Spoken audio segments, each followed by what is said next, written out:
नमस्कार। आज की बात में सबसे पहले आपको नीदरलैंड की तस्वीरें दिखाते हैं। प्रधानमंत्री नरेंद्र मोदी नीदरलैंड्स में हैं।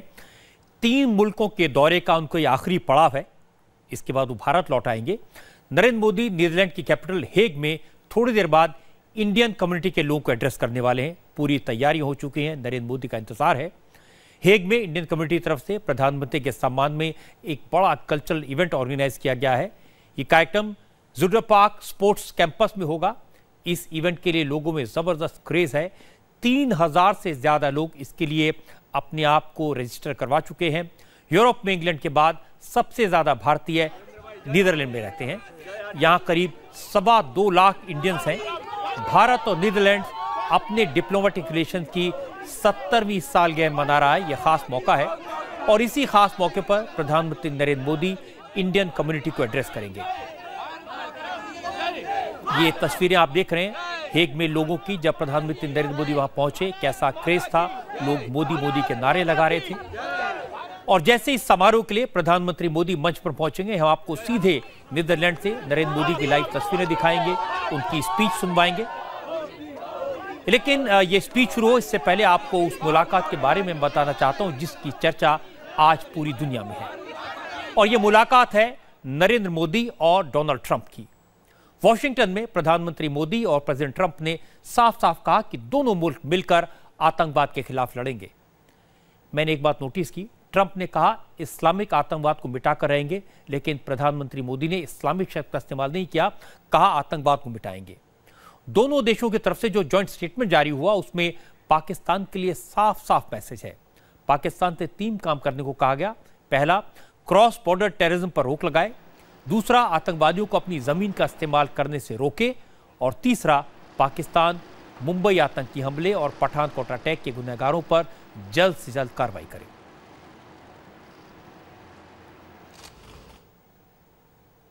आतंकवाद जैसी वैश्विक चुनौतियों से अपने समाजों की सुरक्षा राष्ट्रपति ट्रंप तथा मेरी टॉप मोस्ट प्राथमिकताओं में से एक है, क्योंकि भारत तथा यूनाइटेड स्टेट्स विश्व की 2 विशाल डेमोक्रेसीज का साझा सशक्तिकरण हमारा उद्देश्य है। हमने टेररिज्म, एक्सट्रीमिज्म और रेडिकलाइजेशन से पूरे विश्व में उत्पन्न गंभीर चुनौतियों पर चर्चा की तथा इसमें अपने सहयोग को बढ़ाने पर भी सहमति बनाई।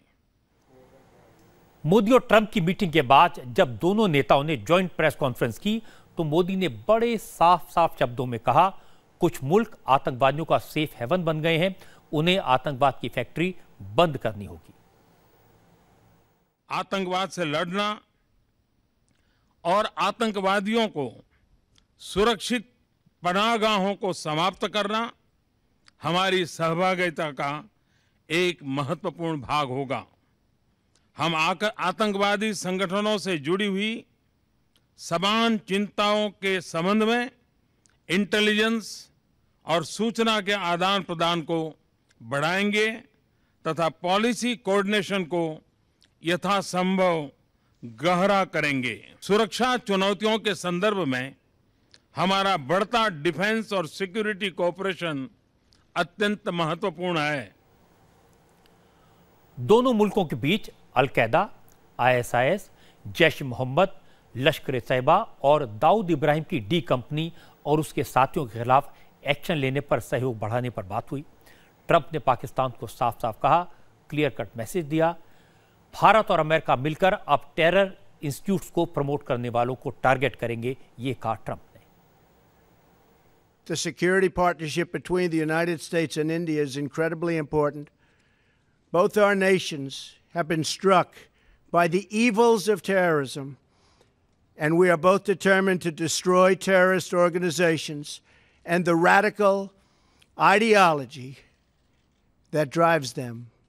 We will destroy radical Islamic terrorism. Trump ने कहा कि मोदी का विजन शानदार है। मोदी ने जिस तरह इंडिया में काम किया वैसा ही काम वो अमेरिका में करना चाहते हैं। I am thrilled to salute you, Prime Minister Modi, and the Indian people for all that you are accomplishing together. Your accomplishments have been vast. India has the fastest growing economy in the world. We hope we're going to be catching you very soon in terms of percentage increase. I have to tell you that. We're working on it. In just 2 weeks, you will begin to implement the largest tax overhaul in your country's history. We're doing that also, by the way. Creating great new opportunities for your citizens. You have a big vision for improving infrastructure. And you are fighting government corruption, which is always a grave threat to democracy. Together, our countries can help chart an optimistic path into the future, one that unleashes the power of new technology, new infrastructure, and the enthusiasm and excitement of very hardworking and very dynamic people. आपने सुना मोदी की तारीफ करते हुए Trump ने कहा कि Bharat fastest growing economy है और अमेरिका भी इसी दिशा में बढ़ना चाहता है। जीएसटी की बात करी और कहा कि हम भी इसी तरह के रिफॉर्म लागू करना चाहते हैं। करप्शन रोकने की बात की और कहा कि हम भी ये करना चाहते हैं। वैसे मोदी और ट्रंप की इस मीटिंग में क्लाइमेट चेंज और H-1B वीज़ा रिफॉर्म जैसे मामलों का जिक्र नहीं हुआ, लेकिन ट्रंप ने इतना ज़रूर कहा कि अमेरिका इंडिया का सच्चा दोस्त है, ट्रू फ्रेंड है और आगे भी बना रहेगा। During my campaign, I pledged that if elected, India would have a true friend in the White House. And that is now exactly what you have, a true friend. The friendship between the United States and India is built on shared values, including our shared commitment to democracy. Relations between countries are strongest when they are devoted to the interests of the people we serve. And after our meetings today, I will say that the relationship between India and the United States has never been stronger, has never been better. India and the United States will always be tied together in friendship and respect. Trump और मोदी की दोस्ती की बात सुनकर आतंकवाद के खिलाफ दोनों के लड़ाई लड़ने के इस तरीके को देखकर पाकिस्तान में ज़रूर बेचैनी है और पाकिस्तान की परेशानी की वजह है भी। असल में प्रेसिडेंट ट्रंप ने सिर्फ बात नहीं की, एक्शन भी लिया। इंडिया की मांग पर अमेरिका ने हिजबुल मुजाहिदीन के चीफ सैयद सलाउद्दीन को ग्लोबल टेररिस्ट डिक्लेयर कर दिया। सैयद सलाउद्दीन पाकिस्तान में रहता है, पीओके में बैठकर भारत के खिलाफ आग उगलता है, साजिश रचता है। भारत यूएन में लगातार सैयद सलाउद्दीन को आतंकवादी घोषित करने की मांग करता रहा है, लेकिन चाइना इस पर वीटो करता है। चाइना के रुख की वजह से सैयद सलाउद्दीन का नाम अब तक यूनाइटेड नेशंस की ग्लोबल टेररिस्ट लिस्ट में नहीं आ सका। अमेरिका के इस नए रुख के बाद पाकिस्तान के साथ चाइना को भी झटका लगा है। हालांकि पाकिस्तान अब भी सैयद सलाउद्दीन को आतंकवादी मानने को तैयार नहीं है। सैयद सलाउद्दीन को पाकिस्तानी मीडिया में किस अंदाज में पेश किया गया, ये ज़रा देख लीजिए। ये पाकिस्तान के टीवी की आवाज़ थी। अंदाज़ा लगा सकते हैं कि पाकिस्तान के लोग कितने परेशान हैं। वैसे हमारे यहाँ भी इस बात को लेकर बहुत सारी शंका थी कि ओबामा तो मोदी की दोस्ती कर सकते थे, काफ़ी करीबी हो गए थे, लेकिन ट्रंप कैसे रिएक्ट करेंगे। लेकिन ट्रंप ने जब ये कहा कि वो भारत के सच्चे दोस्त हैं, ट्रू फ्रेंड हैं, तो नरेंद्र मोदी की डिप्लोमेसी को इससे बहुत ताकत मिली। पाकिस्तान को जो चेतावनी मिली वो तो मैंने आपको डिटेल में बताई है, लेकिन मोदी और ट्रंप की दोस्ती से सबसे ज़्यादा परेशान चाइना है। एक चाइनीज़ डिप्लोमेट ने आज कमेंट किया कि अमेरिका से दोस्ती करके भारत ये न सोचे कि वो चीन को किनारे लगा सकता है। चाइना की इस नीति और नीयत का असर सरहद पर भी दिखाई दे रहा है। आज चाइना ने कबूल किया कि मानसरोवर यात्रा बॉर्डर पर चाइनीज़ आर्मी और भारतीय सैनिकों के बीच टेंशन की वजह से रोकी गई। हालांकि इसके लिए चाइना ने इल्ज़ाम भारत पर लगाया है। कल मैंने आपको बताया था कि चाइनीज़ सैनिकों ने भारत सीमा में घुसने की कोशिश की थी, वो तस्वीरें दिखाई थी। भारत के 2 टेम्परेरी बंकर्स तोड़े थे, उसका वीडियो था। उसके बाद भारतीय सेना ने चाइनीज़ आर्मी के जवानों को ह्यूमन शील्ड बनाकर रोका, लेकिन आज चाइना ने उल्टी बात की। चाइना ने कहा कि भारतीय जवानों ने चाइनीज़ टेरिटरी में घुसने की कोशिश की। भारतीय ट्रूप्स को जल्द से जल्द अपनी सीमा में वापस लौट जाना चाहिए और भारतीय सेना को इस पूरे मामले की जांच करनी चाहिए। असल में चाइना ने अचानक नाथुला पास से कैलाश मानसरोवर यात्रा रोक दी और फिर कहा कि लैंडस्लाइड और मौसम खराब होने की वजह से श्रद्धालुओं को चाइनीज़ टेरिटरी में एंट्री नहीं दी गई। लेकिन आज बात बदली। चाइना ने माना कि बॉर्डर पर टेंशन की वजह से मानसरोवर की यात्रियों को रोका गया। चाइना की डिफेंस मिनिस्ट्री ने कहा कि भारतीय फौज ने पीएलए के जवानों को बॉर्डर के पास डोंगलैंग इलाके में रोड बनाने से रोका है। रोड कंस्ट्रक्शन का काम रोकने के लिए ही इंडियन ट्रूप्स ने लाइन ऑफ एक्चुअल कंट्रोल को क्रॉस किया था। आपको एक बार फिर से बता दें, अब कुछ देर बाद प्रधानमंत्री नरेंद्र मोदी नीदरलैंड्स की कैपिटल हेग में इंडियन कम्युनिटी को एड्रेस करेंगे। लेकिन अब से थोड़ी देर पहले प्रधानमंत्री मोदी आज नीदरलैंड के किंग विलियम अलेक्जेंडर और क्वीन मैक्सिमा से मिले। नीदरलैंड के किंग और क्वीन ने मोदी का गर्मजोशी से स्वागत किया और इसके बाद मोदी भारतीय लोगों को संबोधित करने की तैयारी कर रहे हैं। प्रधानमंत्री के रिसेप्शन के लिए इंडियन कम्युनिटी की तरफ से शानदार तैयारी की गई है।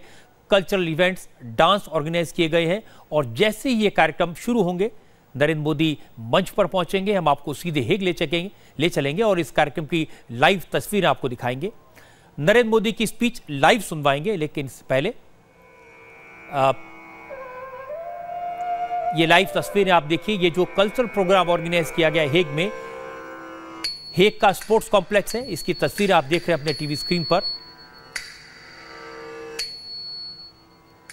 थोड़ी देर बाद प्रधानमंत्री मोदी इसी जगह पर इंडियन कम्युनिटी को एड्रेस करेंगे और नरेंद्र मोदी के स्वागत के लिए रंगारंग कार्यक्रम चल रहा है, जिसकी तस्वीरें आप देख रहे थे अभी कुछ देर पहले।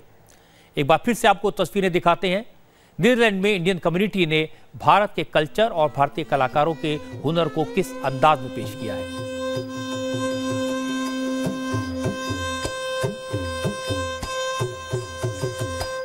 कुछ ही देर में नरेंद्र मोदी यहां पहुंचेंगे और इंडियन कम्युनिटी को एड्रेस करेंगे। और जैसा मैंने आपको बताया कि यूके के बाद नीदरलैंड वो देश है जहां पर सबसे ज्यादा भारतीय रहते हैं। इस दौरान आपको एक और खबर बता दें, उत्तर प्रदेश से योगी आदित्यनाथ की सरकार ने 100 दिन पूरे कर लिए हैं। योगी आदित्यनाथ ने अपने मंत्रियों के साथ सरकार के 100 दिन के काम का रिपोर्ट कार्ड पेश किया, एक बुकलेट जारी की जिसका टाइटल है 100 दिन विश्वास के। इसके बाद योगी ने हर सेक्टर में अपनी सरकार की उपलब्धियां गिनाई, पिछली सरकारों पर तीखा अटैक किया।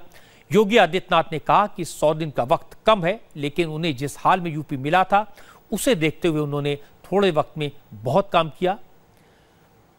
योगी ने कहा कि पहले भाई भतीजावाद, परिवारवाद, करप्शन और बदहाल कानून की व्यवस्था की वजह से यूपी विकास की दौड़ में पिछड़ गया था, लेकिन अब उनकी सरकार बिना भेदभाव के समाज के सभी वर्गों के लिए काम करने में लगी हुई है। किसी भी राज्य में परिवर्तन, विकास और प्रगति के लिए मात्र 100 दिन की अवधि एक छोटा सा कार्यकाल है और सीमित संसाधनों के बीच उत्तर प्रदेश जैसे बड़े राज्य के लिए यह एक चुनौती भी है। इस चुनौती को हमने स्वीकार किया है कि विगत 14-15 वर्ष के दौरान उत्तर प्रदेश प्रगति के पथ पर काफी पिछड़ गया था। इस अवधि में यहां सत्ता पर काबिज रही अन्य दलों की सरकारों के कार्यकाल में भ्रष्टाचार और परिवारवाद के साथ साथ बदहाल कानून व्यवस्था ने राज्य तथा यहां की जनता का भारी नुकसान किया है। इसलिए हमारी सरकार ने आम जनता के कल्याण और उत्थान के लिए अविलंब प्रभावी कार्रवाई शुरू की है। लोक कल्याण के प्रति समर्पित यह सरकार बगैर किसी भेदभाव के समाज के सभी वर्गों के लिए कार्य कर रही है। बीजेपी ने चुनाव के दौरान यूपी में कानून व्यवस्था, महिलाओं की सुरक्षा, भूमाफिया और खनन माफिया को बड़ा इशू बनाया था। आज योगी ने बताया कि चीफ मिनिस्टर बनने के बाद उन्होंने हालात को बदलने के लिए क्या क्या किया, कितनी भूमाफियाओं के खिलाफ एक्शन हुआ, कितनी जमीन के अवैध कब्जों से मुक्त कराया गया। महिलाओं की सुरक्षा, सशक्तिकरण और सम्मान के लिए कोई कसर बाकी नहीं रखी जाएगी। इसके दृष्टिगत सत्ता में आते ही प्रदेश सरकार द्वारा एंटी रोमियो स्क्वाड के गठन जैसे प्रभावी कदम उठाए गए, जिनका असर पूरे प्रदेश में हुआ और महिलाएं तथा बच्चियां अब पहले से सुरक्षित महसूस कर रही हैं। हमें प्रदेश को माफिया मुक्त, गुंडा मुक्त तथा भ्रष्टाचार मुक्त कराने के लिए हम संकल्पित हैं। इसके तहत भूमाफिया के विरुद्ध कार्रवाई के लिए एंटी भूमाफिया टास्क फोर्स का गठन भी किया गया है। एंटी भूमाफिया पोर्टल को लॉन्च किया गया है। भूमाफियाओं से अब तक 5,895 हेक्टेयर अतिक्रमित भूमि अवमुक्त भी कराई गई है। विगत कई वर्षों से राज्य की खनन प्रक्रिया काफी विवादास्पद एवं पक्षपातपूर्ण रही है। हमारी सरकार तकनीक आधारित पूरी तरह से पारदर्शी एक नई खनन नीति को लागू की है। योगी ने दावा किया कि सड़कों और बिजली की स्थिति में सुधार हुआ है। योगी ने कहा कि उनकी सरकार ने पिछले 100 दिन में 1 लाख किलोमीटर से ज्यादा सड़कों को गड्ढा मुक्त किया। सरकार 24 घंटे बिजली मुहैया कराने के लिए काम कर रही है। राज्य सरकार ने विरासत में मिली 1,21,000 किलोमीटर से अधिक गड्ढा युक्त सड़कों को गड्ढा मुक्त करने सभी जिला मुख्यालयों को 24 घंटे विद्युत की आपूर्ति, तहसील मुख्यालयों तथा बुंदेलखंड क्षेत्र को 20 घंटे विद्युत की आपूर्ति, ग्रामीण क्षेत्र को 18 घंटे विद्युत की आपूर्ति प्रदेश सरकार के द्वारा 14 अप्रैल से ही प्रारंभ कर दी गई। इसके अलावा 24 घंटे विद्युत उपलब्ध कराने के उद्देश्य से केंद्र सरकार से 24x7 पावर फॉर ऑल अनुबंध हस्ताक्षरित किया गया है। प्रदेश के सभी धार्मिक स्थलों अयोध्या, देवीपाटन, चित्रकूट, विंध्याचल, शाकंभरी देवी, नैमिषारण्य जैसे स्थलों पर भी विद्युत की अनवरत आपूर्ति का निर्णय लिया गया। बीपीएल परिवारों को मुफ्त विद्युत कनेक्शन दिए जाने का निर्णय लिया गया। हालांकि मायावती ने अपनी आदत के मुताबिक यूपी सरकार की 100 दिनों की उपलब्धियों को हवा हवाई बताया। कहा कि विकास और कानून व्यवस्था के मामले में योगी सरकार 10% भी खरी नहीं उतरी। उत्तर प्रदेश बीजेपी की सरकार के मुखिया ने अपने 100 दिनों की जो उपलब्धियां गिनाई हैं, वे अधिकांश हमें इनके चुनावी वायदों की तरह ही केवल हवा हवाई व कागजों पर ही दर्ज नजर आ रही है। प्रदेश में विकास व कानून व्यवस्था एवं अपराध नियंत्रण के मामले में ये सरकार अपने 100 दिनों के दौरान अपने चुनावी वायदों के मुताबिक अभी तक 10% भी खरी नहीं उतरी है। और खासकर कानून व्यवस्था व अपराध नियंत्रण के मामले में तो ये सरकार 0 है। जब योगी आदित्यनाथ चीफ मिनिस्टर बने थे तो किसी को उम्मीद भी नहीं थी कि वो 100 दिन में अपना ऐसा रिपोर्ट कार्ड पेश कर सकेंगे। लेकिन योगी ने बड़े सिस्टमेटिक तरीके से काम किया। एक एक डिपार्टमेंट को रिव्यू किया, प्लान बनाए, एग्जीक्यूशन करवाया, उत्तर प्रदेश के क्रूशल इलाकों का दौरा किया और जब कभी कानून व्यवस्था के सवाल उठे, स्थिति खराब हुई या अपनी पार्टी के कार्यकर्ताओं के शरारतों का जिक्र हुआ तो वो घबराए नहीं। एक बार भी ऐसा नहीं लगा कि योगी आदित्यनाथ में प्रशासन के अनुभव की कमी है। वो पहली बार चीफ मिनिस्टर बने हैं, पहली बार मिनिस्टर बने हैं। कहना पड़ेगा कि 100 दिन का पहला राउंड योगी ने जीत लिया है, लेकिन प्रदेश बहुत बड़ा है, चुनौतियां बहुत ज्यादा हैं और योगी के पास सिर्फ 2 साल का वक्त है। उनका इम्तिहान 2019 के लोकसभा चुनाव के वक्त होगा। कानून व्यवस्था आज भी चुनौती बनी हुई है। मुजफ्फरनगर में आज दिन भर टेंशन रही। लोगों ने पुलिस पर पथराव किया, पुलिस की गाड़ी तोड़ दी और गौ हत्या के इल्जाम में पकड़े गए 2 आरोपियों को पुलिस की हिरासत से छुड़ाकर ले गए। ऐसा क्यों हुआ, इसकी मैं पूरी डिटेल आपको बताऊंगा, लेकिन पहले आपको मुजफ्फरनगर के हालात दिखा दें। जो तस्वीरें आप अपने टीवी स्क्रीन पर देख रहे हैं वो मुजफ्फरनगर के कस्साबान मोहल्ले की हैं। इसी जगह भीड़ ने पुलिस वालों पर हमला किया।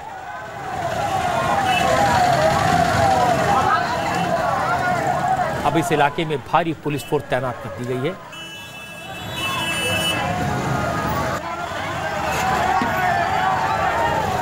असल में आज सुबह पुलिस को मुजफ्फरनगर के कस्साबान मोहल्ले में एक मीट शॉप में गौहत्या की शिकायत मिली थी। पुलिस मौके पर पहुंची तो मीट और खाल बरामद हुई। पुलिस ने 2 लोगों को गिरफ्तार किया, लेकिन जैसे ही पुलिस ने आरोपियों को गाड़ी में बिठाया वैसे ही भीड़ ने पुलिस पर पथराव शुरू कर दिया।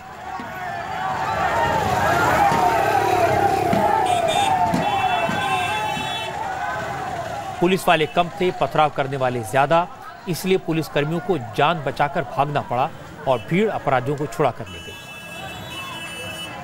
इस हंगामे के बाद पुलिस को और फोर्स बुलाना पड़ा।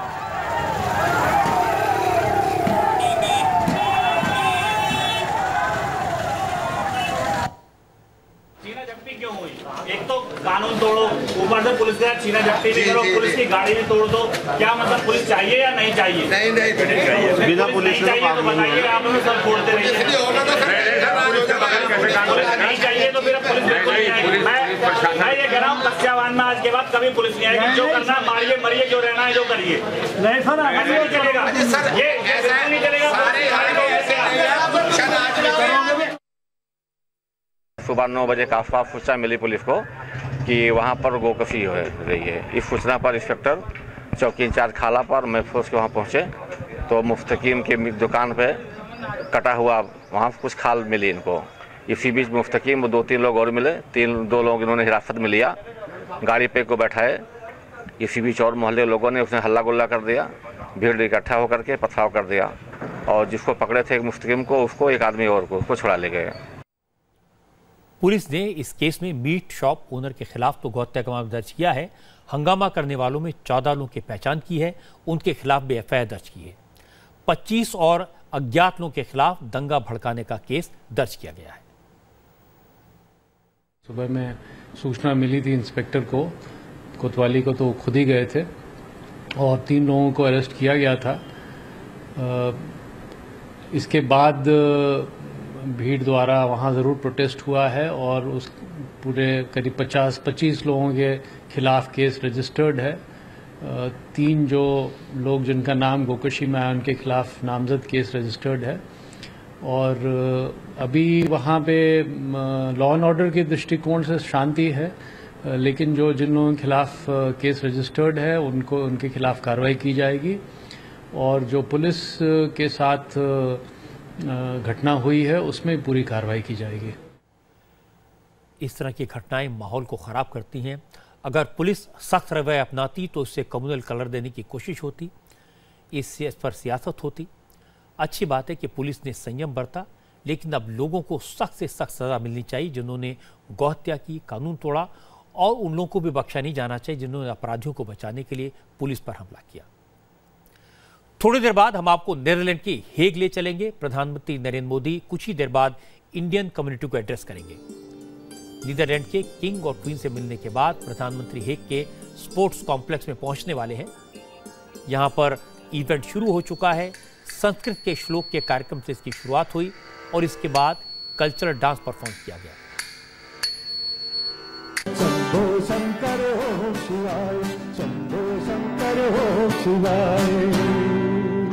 3000 से ज्यादा ऑडियंस नरेंद्र मोदी को सुनने के लिए इंतजार कर रहे हैं और जैसे ही नरेंद्र मोदी इंडियन डायस्पोरा को एड्रेस करेंगे हम आपको सीधी तस्वीरें दिखाएंगे, नरेंद्र मोदी की बात सुनवाएंगे, लेकिन इस दौरान एक ब्रेक ले लेते हैं।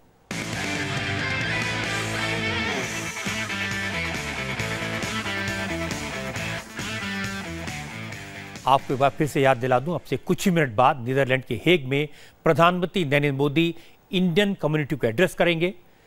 नरेंद्र मोदी हेग के स्पोर्ट्स कॉम्प्लेक्स में कुछ ही मिनट में पहुंचने वाले हैं। यहां सांस्कृतिक कार्यक्रम चल रहा है। 3000 लोग नरेंद्र मोदी को सुनने के लिए स्पोर्ट्स कॉम्प्लेक्स में बेताबी से इंतजार कर रहे हैं। अगर साथ में गा सकते तो गाइए। समस्त लोका सुखिनो भवन्तु। समस्त लोका सुखिनो भवन्तु। समस्त लोका 800 पाउंड के टिकट खरीद कर वहां पहुंचे हैं। ये इवेंट शुरू हो चुका है। एक श्लोक से कार्यक्रम की शुरुआत हुई और इसके बाद कल्चरल डांस परफॉर्म किया जा रहा है।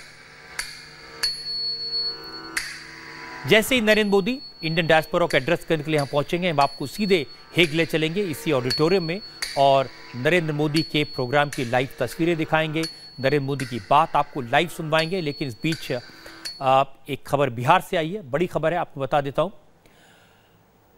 सुशील मोदी, बिहार में भारतीय जनता पार्टी के नेता ने आज एक और खुलासा किया।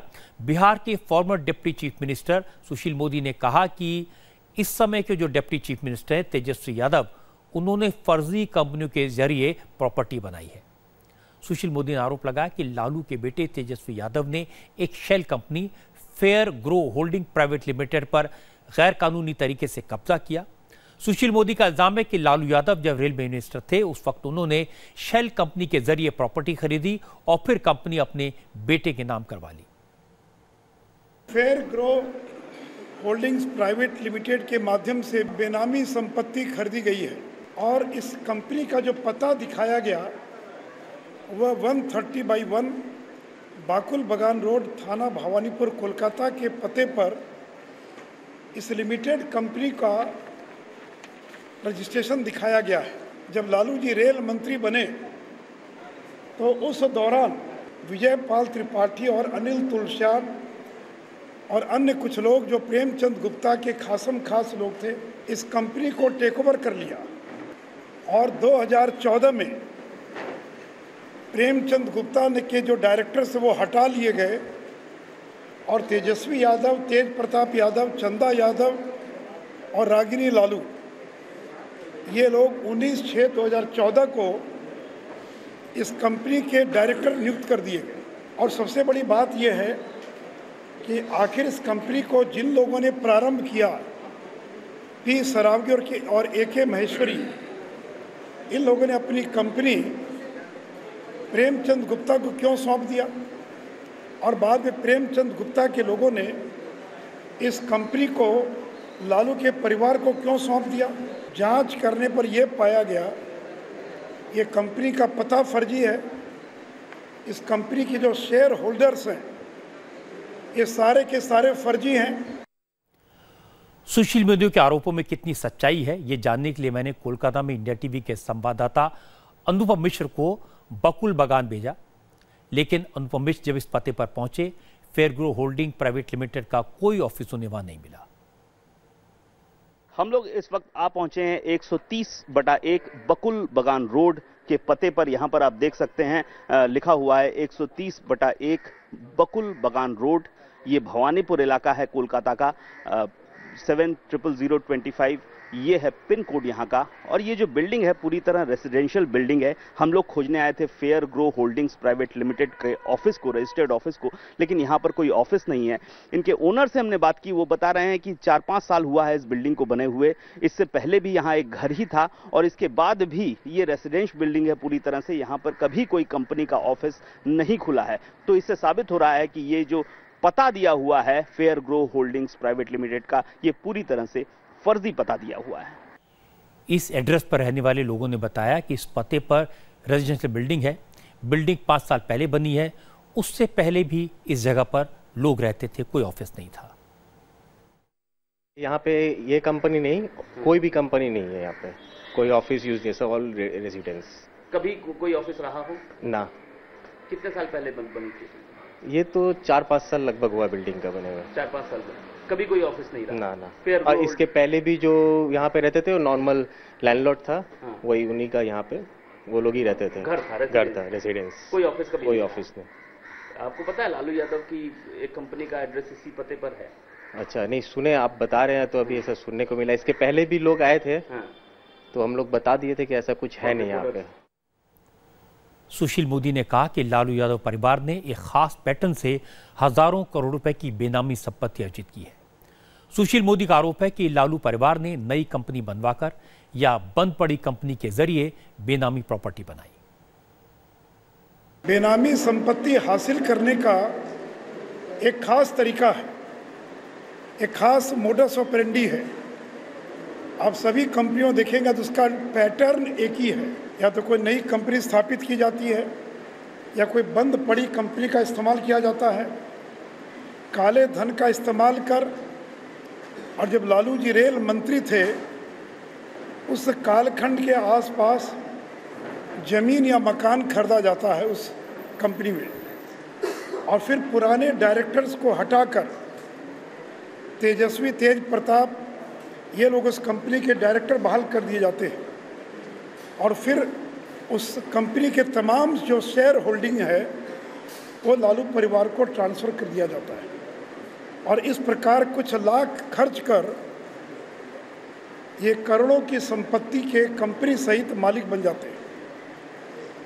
और मित्रों, यह पैटर्न लगभग सभी कंपनियों में एक समान है। लालू यादव और उनके परिवार के खिलाफ बेनामी संपत्तियों के खुलासे लगातार सुशील मोदी कर रहे हैं, बार बार कर रहे हैं। और सुशील मोदी ने जो खुलासे किए हैं, जब इनकी जांच करने की कोशिश की, तहकीकात की गई, तो उसमें बहुत सारी चीज़ें सही भी साबित हुई हैं। अब सवाल यह कि लालू और नीतीश की सरकार है, फिर सुशील मोदी के पास लालू यादव और उनके परिवार के खिलाफ दस्तावेजी सबूत कहां से आ रहे हैं? क्या सरकार के भीतर ऐसा कोई है जो सुशील मोदी को सबूत दे रहा है और लालू की मुश्किल बढ़ाने की कोशिश कर रहा है? राष्ट्रपति के चुनाव में विपक्ष के उम्मीदवार और कांग्रेस के नेता मीरा कुमार कल नॉमिनेशन फाइल करेंगी। मीरा कुमार ने आज कहा कि वो अपने इलेक्शन कैंपेन की शुरुआत साबरमती आश्रम से करेगी। मीरा कुमार का कहना है कि राष्ट्रपति चुनाव में वोट डालने वालों के सामने एक ऐसा मौका आया है जब वो अपनी अंतरात्मा की आवाज पर फैसला करें। मीरा कुमार ने राष्ट्रपति के चुनाव को दलित वर्सेस दलित के नजरिए से देखने की आलोचना की। उन्होंने कहा कि इससे हमारे समाज की सोच का पता चलता है। मीरा कुमार ने विदेश मंत्री सुषमा स्वराज को जवाब दिया। मीरा ने कहा कि उनके काम की सभी लोगों ने तारीफ की थी और किसी ने कभी उन पर लोकसभा का स्पीकर रहते हुए पक्षपात का आरोप नहीं लगाया। सभी ने बिना किसी अपवाद के, सभी ने, चाहे वो प्रतिपक्ष के हो चाहे विपक्ष के हो, सभी ने मेरी कार्यशैली की सराहना की थी। मैं आज भी उनकी कृतज्ञ हूं। किसी ने भी यह आरोप नहीं लगाया था कि मेरा कार्य करने का ढंग पक्षपातपूर्ण था। ये अद्वितीय अवसर है इतिहास रचने का। ऐसे अवसरों पर सब ओर से ध्यान हटा करके अंतरात्मा की आवाज सुनी जानी चाहिए। मीरा कुमार कह रही हैं इतिहास रचने का समय है, लेकिन ऐसा लगता है कि वो हारी हुई बाजी लड़ रही हैं और ये आज कांग्रेस ने एक्सेप्ट भी किया। कांग्रेस ने माना कि हार की शुरुआत तो उसी वक्त हो गई थी जब विरोधी दलों में फूट पड़ गई और नीतीश कुमार ने बीजेपी के उम्मीदवार को सपोर्ट करने का फैसला किया। आपको अच्छी खबर बता दें, आज की अच्छी खबर में आपको एक मैनेजमेंट प्रोफेसर के बारे में है जो गरीब बच्चों को पढ़ाने के लिए भीख मांगते हैं। प्रोफेसर संदीप देसाई गरीब बच्चों को बेहतर एजुकेशन देने के लिए मुंबई की लोकल ट्रेनों में घूम घूम पर भीख मांगते हैं। भीख मांगकर प्रोफेसर देसाई अब तक महाराष्ट्र, राजस्थान और बिहार में गरीब बच्चों के लिए कई स्कूल बना चुके हैं। 2010 से प्रोफेसर देसाई ऐसे ही एक डिब्बा लेकर मुंबई की लोकल ट्रेन पे घूमते हैं, यात्रियों को अपनी संस्था के बारे में बताते हैं, अपने काम के बारे में बताते हैं और विद्या दान देने के लिए कहते हैं। महाराष्ट्र, राजस्थान और बिहार राज्यों में हम अंग्रेजी माध्यम की बिना फीस के निःशुल्क स्कूलें चलाते हैं। इन्हीं स्कूलों के लिए मैं आप सबसे विद्या दान की अपेक्षा करता हूँ। अगर आप किसी भूखे को खाना देते हैं, उसका पालन सिर्फ एक बार होता है। उसी को अगर आप स्कूल भेजकर शिक्षित भी करते हैं, तो आप उसे जिंदगी भर अपने पैरों पर खड़ा करते हैं। प्रोफेसर देसाई स्कूलों में बेहद गरीब परिवारों, आदिवासी परिवारों, करीब 750 से ज़्यादा बच्चे पढ़ रहे हैं। बच्चों को मुफ्त शिक्षा दी जाती है। इसके अलावा स्कूल में बच्चों को कपड़े और किताबें मुफ्त दी जाती हैं। दोपहर का खाना भी दिया जाता है।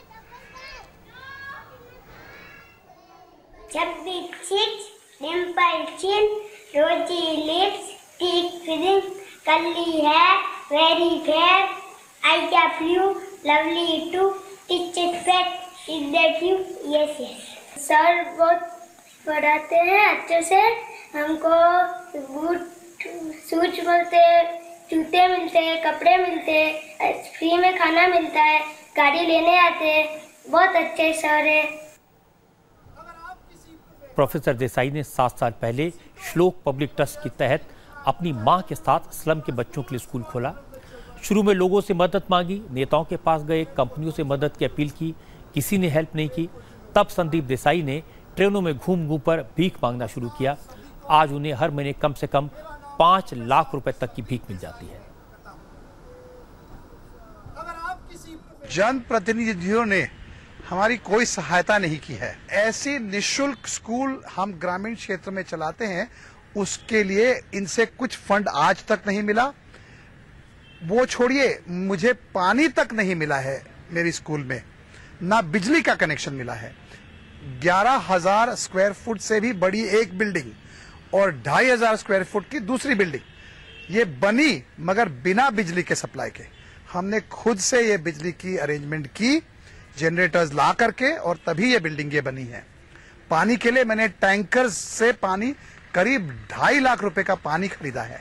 सलमान खान ये अपने क्षेत्र में बहुत बड़े व्यक्ति है और वो सोशल फील्ड में भी छोटे बच्चों की सर्जरी के लिए, हार्ट सर्जरी के लिए बहुत बड़ा काम करते हैं। फिर भी शिक्षा के लिए जो जिस तरह से मैं पैसे इकट्ठा करके स्कूल चलाता हूं, इस प्रति उनका आदर था, इसलिए उन्होंने मुझे संपर्क किया और कहे कि जब तक कि वो एक्टिंग करियर में है मेरी मदद करेंगे। अच्छी बात है, सलमान खान ने मदद की। प्रोफेसर देसाई को ट्रेनों में भीख मांगने की वजह से कई बार मुश्किलें भी आई हैं। रेलवे पुलिस एक बार इन्हें भीख मांगने के जुर्म में पकड़ चुकी है, फाइन कर चुकी है, और दूसरी बार जब रेलवे पुलिस ने पकड़ा तो ये कोर्ट पहुंच गए। अभी कोर्ट में केस पेंडिंग है। संदीप कहते हैं कि उन्होंने एनजीओ बनाया है, इसलिए वो कहीं भी दान मांग सकते हैं। दान का एक पैसा भी अपने ऊपर खर्च नहीं करते। मुंबई की लोकल ट्रेन्स में अब लोग इन्हें पहचानने लगे हैं और वो भी इनके मिशन के लिए इन्हें सैल्यूट करते हैं। Please support him what he is doing. He is the thing, follow him, learn from him. He is the greatest example. If all of us can take education in a very serious manner, the way he is, world will be a different place. Salute sir. बहुत अच्छी बात है ऐसे, क्योंकि बहुत कम लोग होते हैं जैसे हेल्प करते हैं, और स्पेशली मतलब कितने सारे लोग हैं अभी भी जिनको मतलब बिल्कुल हेल्प नहीं मिल रही है। कितने लोग ऐसे मतलब गरीब होते हुए मतलब पढ़ नहीं पाते हैं, तो अच्छा है कि मतलब ऐसे टीचर्स कुछ हेल्प कर रहे हैं, मतलब बहुत बड़ा काम होता है। मतलब जो काम कर रहा है बहुत अच्छा काम कर रहा है और पब्लिक को उसको सहारा देना मिलता है। गरीब बच्चों को मुफ्त में पढ़ाने से बड़ा पुण्य क्या हो सकता है। हम में से जिसके पास समर्थ हो इस काम में जुटे। अगर खुद कुछ न कर पाएं तो प्रोफेसर देसाई जैसे लोगों को दान दें, अपना फर्ज पूरा करें। थोड़ी देर बाद आपको नीदरलैंड के हेग ले चलेंगे। प्रधानमंत्री नरेंद्र मोदी इंडियन कम्युनिटी को एड्रेस करने वाले हैं। मोदी हेग के स्पोर्ट्स कॉम्प्लेक्स में पहुंचने वाले हैं। 3,000 लोग नरेंद्र मोदी को सुनने के लिए इस कॉम्प्लेक्स में पहुंच चुके हैं। इंडियन कम्युनिटी का इवेंट जारी है। जैसे ही प्रधानमंत्री मोदी यहां पहुंचेंगे हम आपको सीधे हेग ले चलेंगे, लेकिन इस दौरान एक छोटा सा ब्रेक।